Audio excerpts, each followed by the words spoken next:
My name is Victoria Brennan, but everyone calls me Tori. I'm 35 years old. And last Saturday night, my sister told me to sit somewhere else at dinner. Not quietly, not with an apology. She said it in front of 12 people, including our mother, in the dining room of a house I'd been paying for every single month for 6 years. Sit somewhere else, Tori. That seat's for someone important. I looked at my sister Nicole from across the table she'd set with china I'd never seen before, and I smiled. Enjoy your dinner, Nicole, I said. This is the last one you'll host here. I pulled out my phone. 2 taps. By the time dessert was served, she'd understand exactly who controlled that house. And it wasn't her. Before I tell you what those 2 taps did, welcome to Midnight Drama Stories. If you've ever been treated like a guest in a space you paid for, stay with me. Drop your location and time in the comments. I love knowing where you're listening from. Now let me take you back 6 years to a rainy Tuesday in March, and the day I signed my name on a mortgage that destroyed my credit to save my mother's house. My father died on a Tuesday morning in March. Aneurysm at 59, 20 minutes into his morning jog through Riverside Park. He collapsed on the same trail he'd run for 15 years. A stranger called 911. By the time they reached him, he was already gone. He left behind a wife, 2 daughters, a craftsman house with original hardwood floors, and a mortgage with $203,000 still owed. My mother, Sharon, was 58 then. She worked part-time at a library and had a pension that barely covered groceries. The bank reviewed her refinancing application and sent a rejection letter in under a week. Income insufficient. My sister Nicole, 3 years older and going through her second divorce, had credit so damaged she couldn't qualify for a gas card, let alone a mortgage. That left me. I was 29, working as a medical billing specialist at County General Hospital. Decent income, clean credit, no dependents. The kind of profile mortgage lenders love. So on a Thursday afternoon that smelled like rain and regret, I sat in a loan officer's cubicle next to my mother. She had mascara streaked down both cheeks and my father's wedding ring in her coat pocket. I picked up the pen, a heavy black ballpoint that felt like it weighed 5 pounds, and signed as co-borrower. My mother grabbed my hand so hard I could feel her pulse. I don't know what I'd do without you, Tori. We'll split this. I promise. The monthly payment was $2,900. My mother's share was supposed to be half. She paid for 4 months. Then every other month. Then she stopped entirely, and I never asked her why. I just kept paying. 6 years later, I'd put $208,800 into a house I visited twice a month for Sunday dinner. Nicole moved in 9 months after I signed that mortgage. Her second divorce had finalized, and she arrived on a Saturday with 4 suitcases and a smile that didn't reach her eyes. Just until I get back on my feet, she said.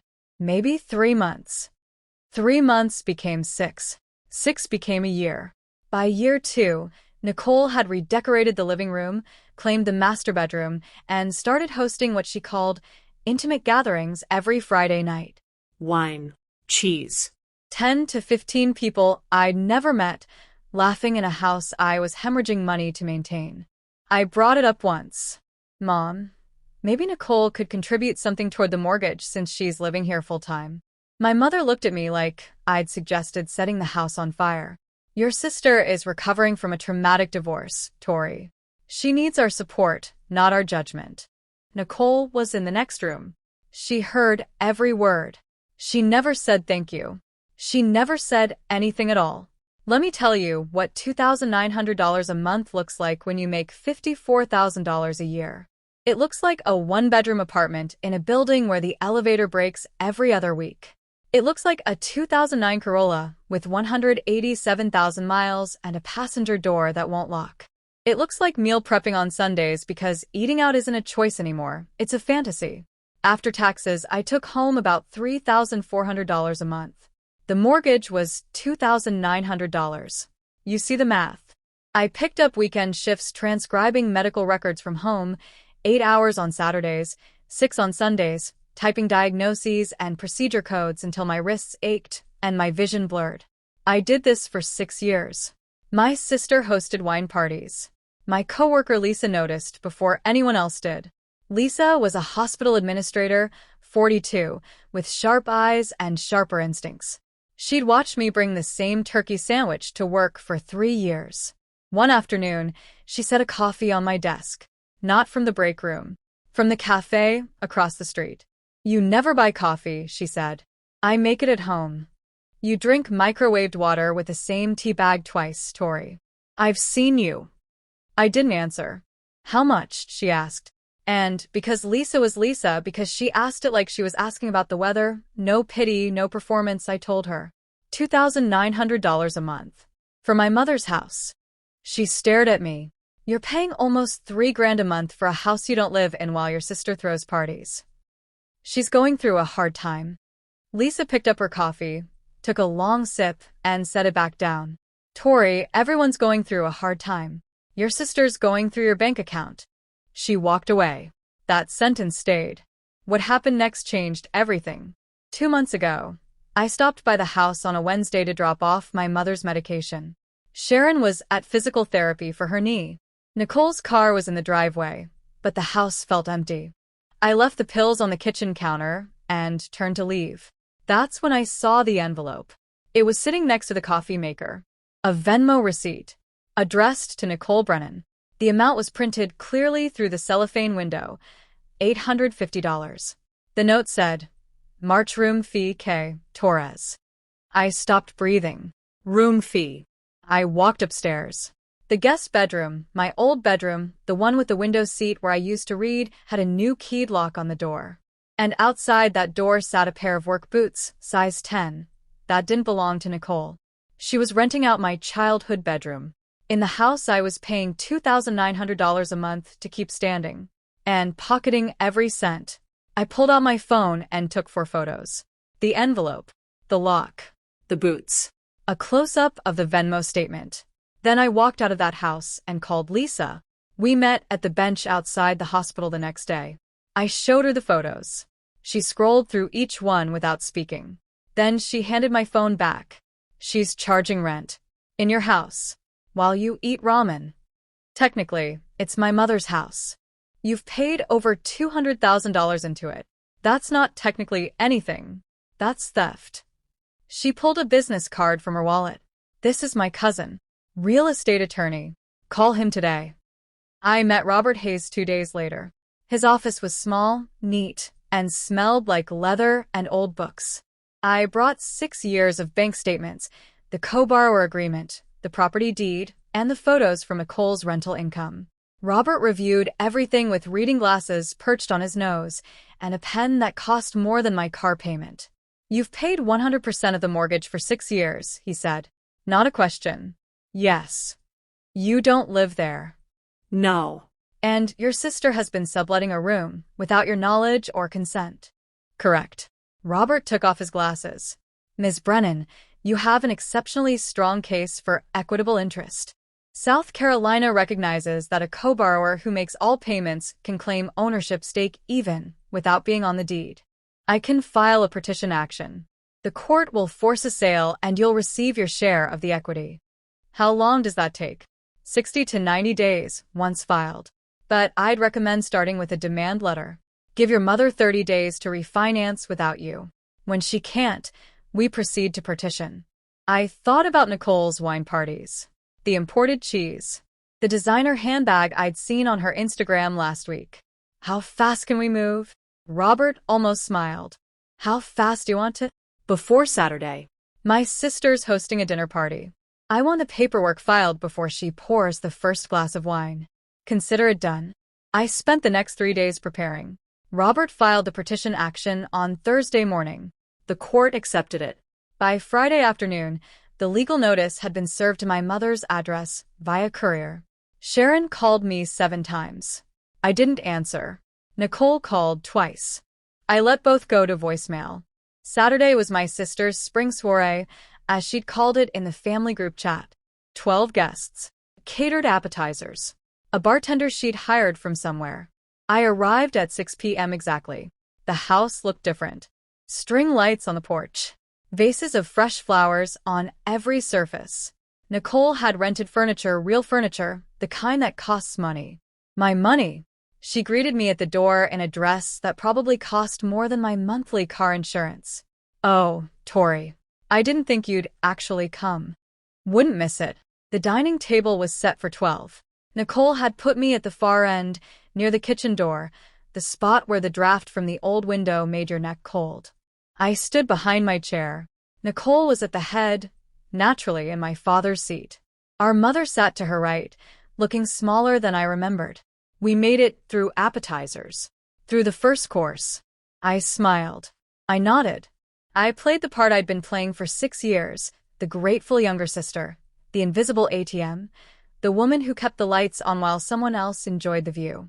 Then, just before the main course, I stood to refill my water. When I returned, my chair was gone. Not moved. Gone. Nicole had pulled it away entirely and put a decorative plant stand in its place. Sit somewhere else, Tori, she said, loud enough for the entire table to hear. That seat's for someone important. My friend Diane is running late. The table went quiet. My mother looked down at her plate. One of Nicole's friends, a woman I'd never met, shifted uncomfortably. I smiled. Enjoy your dinner, Nicole. This is the last one you'll host here. Nicole's face did something strange. Confusion. Then amusement. What are you talking about? I pulled out my phone, opened my email, found the message from Robert Hayes with 2 attachments. The petition filing, the court acceptance notice. 2 taps. Send to family group chat. Nicole's phone buzzed on the table. So did my mother's. So did the phones of 2 relatives Nicole had invited to fill seats. I watched Nicole's face as she opened it.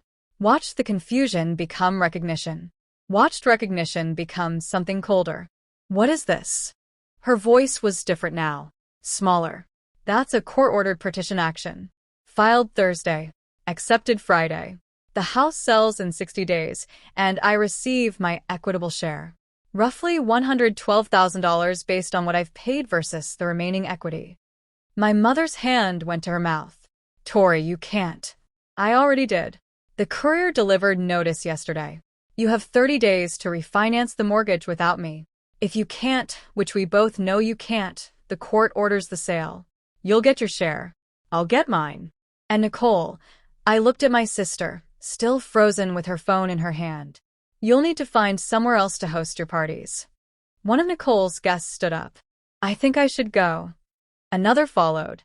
Within 3 minutes, 5 people had left. The bartender started packing his supplies without being asked. Nicole sat in my father's chair, staring at her phone like it had just bitten her. My mother was crying. Real tears this time, not the performance kind. Your father would be so disappointed. Dad would have wanted me to have a life, Mom. Not just a billing statement. I picked up my coat and walked out. My phone started buzzing before I reached my car. 12 calls by the time I got home. 18 by midnight.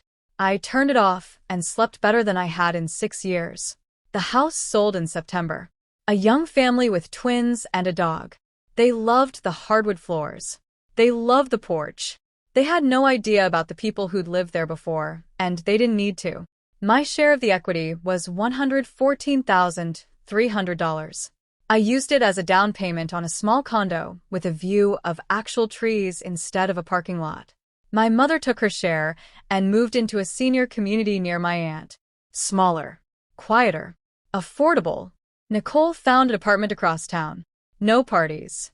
No guest room to rent.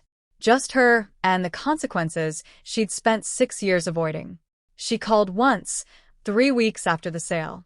I didn't answer. Some doors close quietly, and you let them. Lisa brought me coffee every morning for a month after the sale. You did it, she said. I did. How's it feel? I stood at my new kitchen window, looking at the trees turning orange and red in the autumn light. Like I can finally sit anywhere I want. My name is Tori Brennan. I'm 35 years old. My sister told me to sit somewhere else. She forgot I was the one paying for the chairs. If you've ever been told you don't matter in a space you built, I hope you know you deserve better. And I hope you take it back. This is Midnight Drama Stories. Drop a comment if this resonated. I'll see you in the next one.